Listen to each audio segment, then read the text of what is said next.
Alangkah senangnya kalau calon pengantin betino pacak tampil cindo di acara perkawinannya.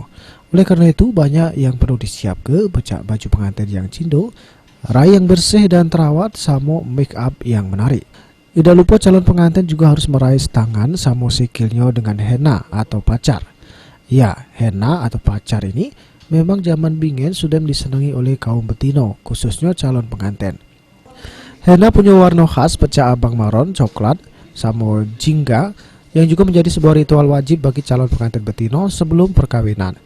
Peluang inilah yang dimanfaatkan oleh Anggizi, warga Jalan Angkar, Palembang, dengan buka usaha pembuatan pacar.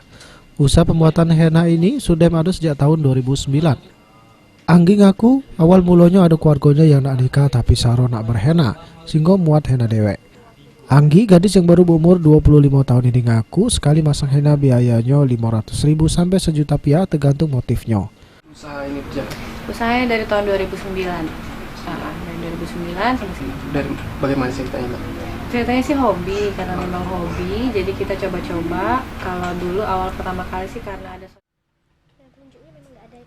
Wibisono, PAL TV.